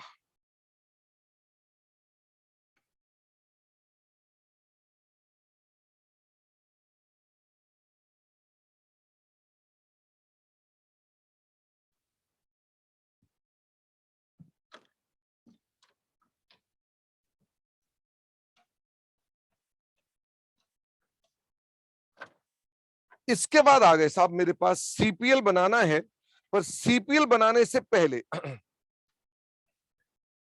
क्वेश्चन नंबर 107, 108, 145, 161 तथा क्वेश्चन नंबर 176, 85 ऑफ चैप्टर 13, ये सब एक जैसे क्वेश्चन है, अगर आपको याद हो, जिनमें बिना बात की सोकी बना रखी है, बिना बात की सोकी बना रखी है। मुझे बताइए इनमें से कितने क्वेश्चन दे दूं, क्योंकि इंस्टीट्यूट ने बार बार रिपीट किए हैं, तो मुझे चाहता हूं कि इनमें से एक या दो दो तो क्वेश्चन कर लो। क्या 176 मार्क कर दूं और 161 मार्क कर दूं? तो मैंने लेटेस्ट वाले 2 क्वेश्चन मार्क कर दिए। इसके अलावा आपके पास क्वेश्चन है 109, 110 और 111। ये वो क्वेश्चन है जो इंस्टीट्यूट फालतू फंड में आपको डाल रहा है। पहले एक बैलेंस शीट देता है, फिर कहता है अगले इलिस्ट्रेशन में पिछले वाले को फॉलो करना, फिर उसके अंदर, ये सब बेकार क्वेश्चन है। ये असल में आपके लिए कॉन्सेप्ट बिल्ड करने के लिए। कुछ याद आया? क्वेश्चन था कि भाई हमने 100% शेयर एक्वायर किए, फिर कहता है assume the same fact as in the previous question, उसे 75% कर दो, फिर उसके अंदर ऐसा कर दो। ये बिना बात के क्वेश्चन है। ऐसे क्वेश्चन आपके एग्जाम में कहीं आते नहीं है। इंस्टीट्यूट ने कुछ नए क्वेश्चन बनाए। वो क्वेश्चन कौन से हैं? 172, 178 और question number 83 of chapter 13। Same questions हैं, they are all same questions. मजे की बात यह है कि ये क्वेश्चन इंस्पायर्ड है डिप्लोमा आईएफआरएस से, जिससे मुझे ऐसा लगता है कि इंस्टीट्यूट के पास डिप्लोमा आईएफआरएस के क्वेश्चन का सोर्स आया है, क्योंकि उन्होंने वो वाले क्वेश्चन जो हम पिछले कई साल से करा रहे थे, आते तो थे नहीं पर हम करा रहे थे, तो उन्होंने वो 2 क्वेश्चन, ये वो क्वेश्चन वही है, उसी को उन्होंने पूछना शुरू कर दिया है। इनमें से भी एक क्वेश्चन आपको मैं करने के लिए कहूंगा। कौन सा वाला करने के लिए बोल दूं? 178। आप इनके अंदर कोई और भी कर सकते हैं, दे आर बेसिकली सेम। ठीक है ना? ये मैंने आपसे कहा इन्हें इग्नोर कर दो, ये क्वेश्चन करने की कोई आपको आवश्यकता नहीं है। यहां तक आकर के सब कर दिया। एक क्वेश्चन आता है 53, not relevant for exam but you should do it.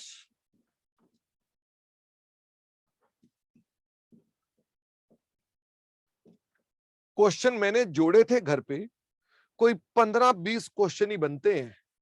छोटे छोटे क्वेश्चंस को अगर आप गिनेंगे तो हो सकता है 25 बन जाए, और बड़े बड़े गिनेंगे तो 15 बन जाए। बस इतने ही क्वेश्चन है, इतना काम आप आसानी से कर सकते हैं।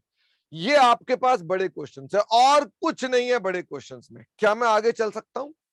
मजे की बात तो यह है कि यहां तक पहुंचने के बाद अब मैं बात करता हूं, क्या इंस्टीट्यूट ने सीपीएल, ये मैं अभी तक किसकी बातें कर रहा था? बैलेंस शीट की बातें कर रहा था कि पीएनएल की बातें कर रहा था? मैंने हेडिंग क्या लिखा था? मैंने हेडिंग लिखा था बैलेंस शीट का। मजे की बात है इंस्टीट्यूट ने पी एंड एल पर कभी भी आज तक क्वेश्चन नहीं पूछा सिवाय 53rd नंबर में। इसका मतलब क्या सीपीएल बहुत इंपॉर्टेंट है? फटाफट से बताओ। अगर हमारे पास ज्यादा टाइम ना हो तो क्या सीपीएल पे पीएचडी करनी जरूरी है? सीपीएल पे पीएचडी करनी जरूरी नहीं है। मैं फिर भी आपको रिवाइज कराऊंगा कि सीपीएल में है क्या था जो हमने करना है। एक ही क्वेश्चन है 53 जो कि एग्जाम के लिए रेलेवेंट नहीं है। अब बारी आ गई सीपीएल की। शायद नोट पॉइंट नंबर 4 है, पता नहीं, पॉइंट में ऐसे ही लिख रहा हूं। अब तो सीपीएल की बात करता हूं।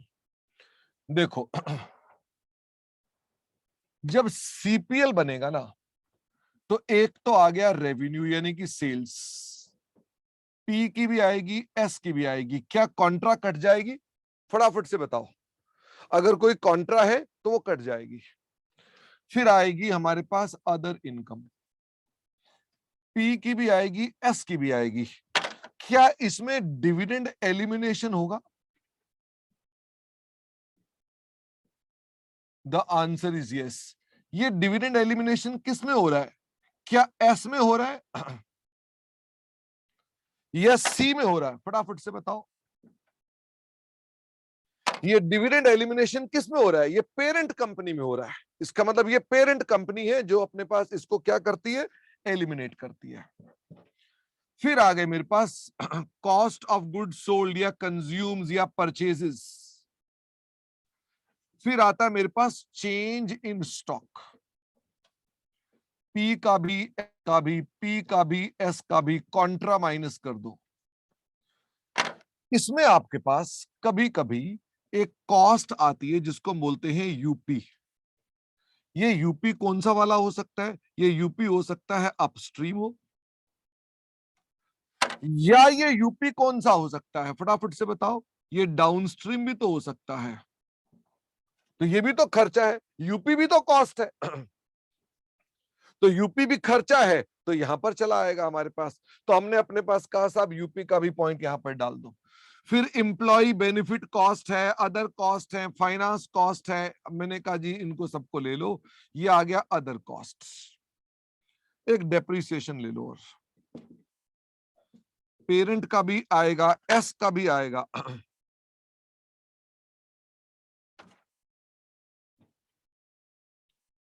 और मैंने कहा आपके पास यहां पर इसके अलावा गुडविल की अमोर्टाइजेशन, गुडविल की इंपेयरमेंट भी आएगी।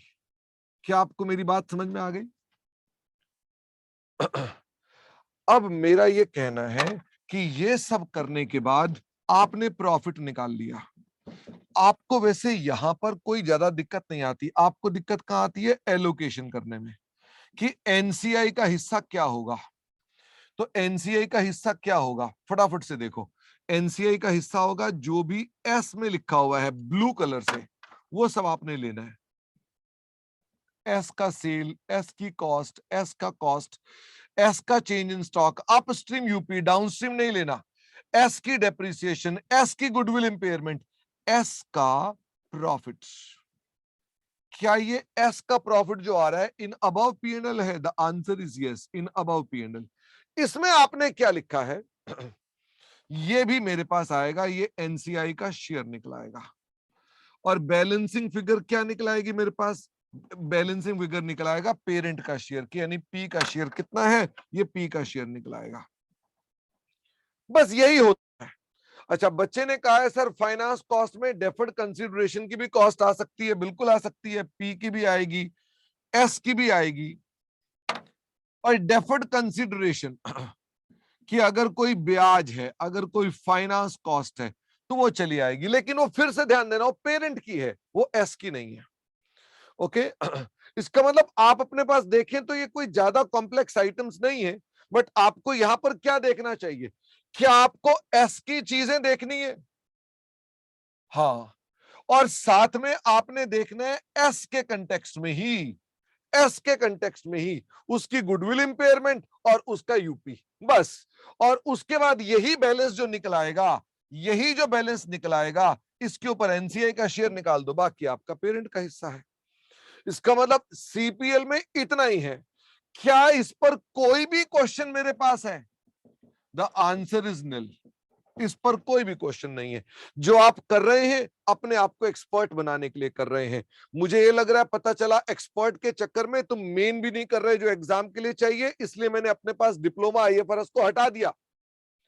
मैंने इसमें फालतू में एग्जाम्पल हटा दिए। मैंने कहा भाई इतना हैवी हो रहा तुम्हारे से पढ़ना, तो लेट अस शॉर्टन इट।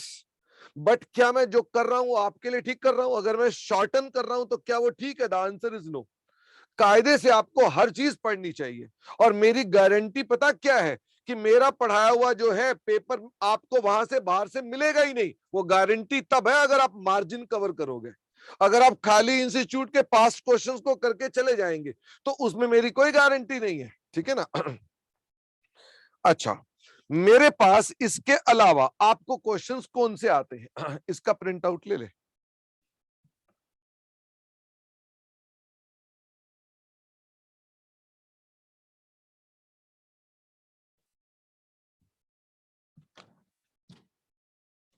इसके अलावा किसी किसी क्वेश्चन में आपको सोकी बनाने को आ सकता है।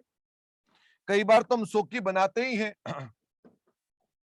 और कभी कभी कैश फ्लो बनाने का आ सकता है। तो सोकी के बारे में समझो। सोकी में क्या क्या चीजें हैं? कुछ नहीं, सोकी इज रिपीट प्रेजेंटेशन। यानी जो आपने अभी तक पढ़ा था सिर्फ उसी की रिपीट प्रेजेंटेशन है। ये एनसीआई वही वाला है जो आप पहले बना रहे थे।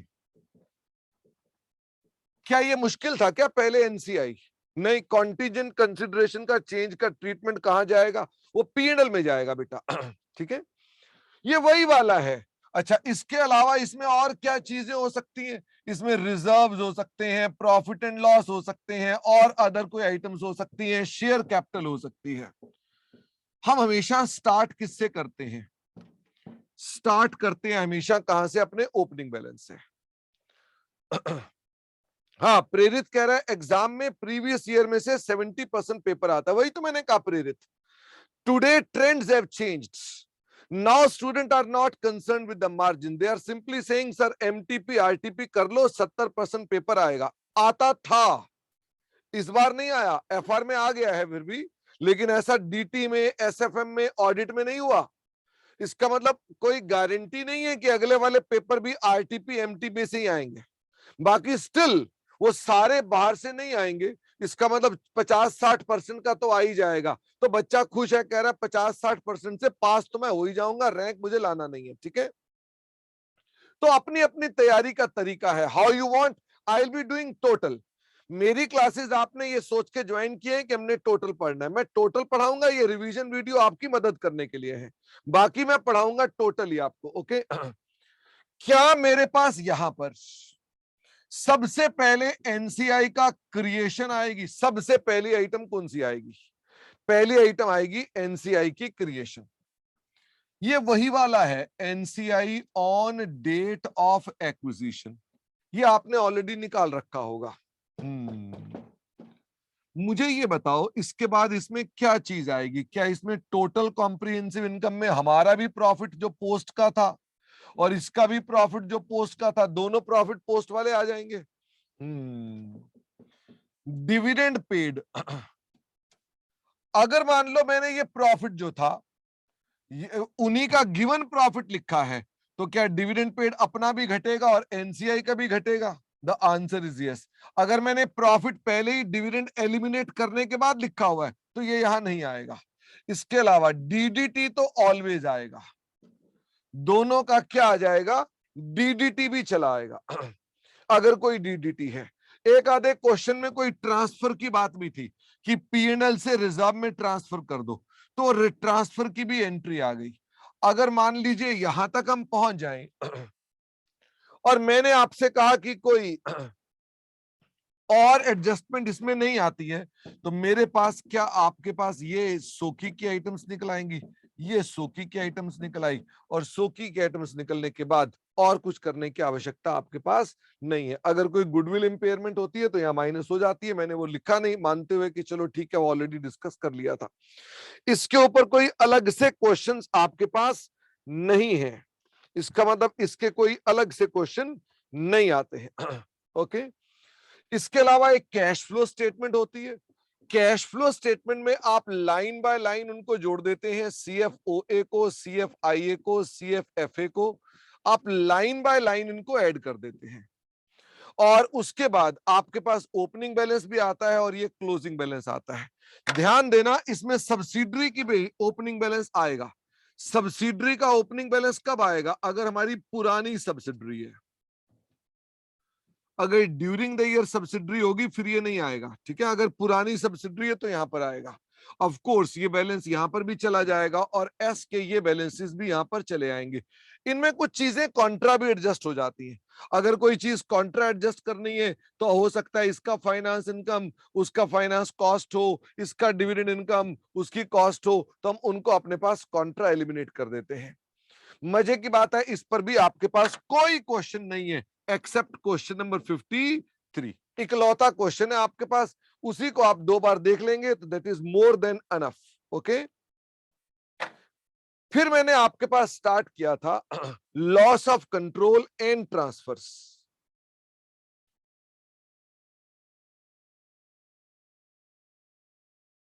मैंने प्रिंट ले लिया है इसका भी। तो हमने आपके साथ डिस्कस किया था लॉस ऑफ कंट्रोल भी, और दूसरा हमने डिस्कस किया था आपके पास ट्रांसफर्स। लॉस ऑफ कंट्रोल मतलब कंट्रोल का लॉस। किन कारणों से आप कंट्रोल लूज करते हैं? या तो सेल कर देते हैं अपनी इन्वेस्टमेंट को, या आपका स्टेक क्या हो जाता है? डाइल्यूट हो जाता है due to options exercised by minority share holders. Option by minority share holder, जो बाकी के शेयर होल्डर है, अगर वो अपने स्टेक्स को यूज कर लेते हैं तो आपके पास ये अमाउंट ऐसा आ जाता है। यहां पर हमारा अकाउंटिंग ट्रीटमेंट क्या था? हमको सीबीएस तक तो वैसे बनाना ही है, प्लस माइनस हमें एलओसी की एडजस्टमेंट्स करनी पड़ती हैं। एलओसी की एडजस्टमेंट क्या थी? बैंक से पैसे मिल गए, कंसीडरेशन रिसीव्ड। इसके अलावा एनसीआई एट बुक वैल्यू, हमने उसे भी हटा दिया। जो इन्वेस्टमेंट रिटेन्ड है, किस पर रिटेन करेंगे? Eight fair value given in question. अगर फेयर वैल्यू गिवन ना हो तो किस पर लेंगे? फिर किस पर लेंगे? At intrinsic value. और हटा देंगे आईएनए को भी, और हटा देंगे गुडविल को भी, और डिफरेंस डाल देंगे गेन ऑन सेल, जो कहां चला जाएगा? पीएनएल में चला जाएगा। इसके अलावा हमने कहा कि आपको अपने पास एक डिस्क्लोजर करना पड़ता है कि फेयर वैल्यू कितने रुपए की आपके पास थी जिसको आपने रिकॉर्ड किया, और फेयर वैल्यू एज पर इंट्रिंसिक वैल्यू कितनी है। इनके डिफरेंस को आप बोलते हैं गेन और लॉस ऑन रीमेजरमेंट, जिसको कि आप क्या करते हैं? आप डिस्क्लोज करके दिखाते हैं। कभी कभी आपको ये एलओसी सेपरेट फाइनेंशियल स्टेटमेंट में भी पूछता है, वहां अपने पास आप सिंपली सेल की एंट्री डालकर दिखा देते हैं कि आपकी इन्वेस्टमेंट की सेल की एंट्री क्या है। यहां के अलावा एक आइटम और आती थी, वो आती थी इन केस ऑफ सीपीएल। ये जो गेन है, क्या ये सीपीएल के अंदर गेन के अंदर रिकॉर्ड कर देंगे? The answer is yes. इसके अलावा जो ओसीआई है उसके अंदर जो ओन शेयर है, अगर वो रिसाइकिल हो सकता है तो क्या पीएनएल में चला जाएगा? और अगर रिसाइकिल नहीं हो सकता तो अदर कंपोनेंट्स ऑफ इक्विटी में चला जाएगा। ये मोस्ट रिसेंटली आपने पढ़ा था और मुझे उम्मीद है आपको ये याद होगा। इस पर भी कुछ क्वेश्चंस थे। इंट्रिंसिक वैल्यू ऐसे निकालते हुए कैसे ढूंढी थी आपने? जो आपके आईएनए है प्लस जो गुडविल है प्लस जो सब्सक्रिप्शन का प्राइस है, अगर ये आपके पास 100% है तो रिटेन्ड इन्वेस्टमेंट का प्रो राटा वैल्यू कितनी है? इसे बोलते हैं आपका इंट्रिंसिक वैल्यू। हाँ, प्रणव कह रहा है ये मई 2023 में भी आया था, मैंने भी लिखा हुआ है। इसमें आपके पास जो क्वेश्चंस हैं वो कौन कौन से हैं? क्वेश्चन नंबर 55 जो आप करेंगे ये सब्सक्रिप्शन वाला क्वेश्चन है, क्योंकि इकलौता क्वेश्चन है और छोटा क्वेश्चन है ये आप करेंगे। 56 और 149 एक जैसे हैं,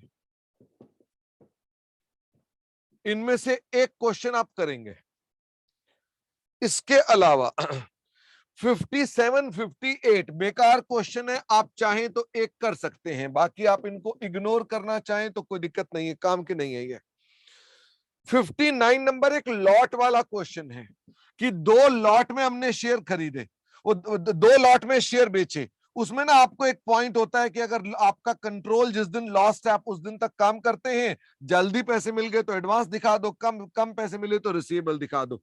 ये क्वेश्चन भी एग्जाम के एंगल से इग्नोर करने लायक है, ये नहीं, इसमें कुछ नहीं है। इसके अलावा ये सब स्मॉल क्वेश्चंस है।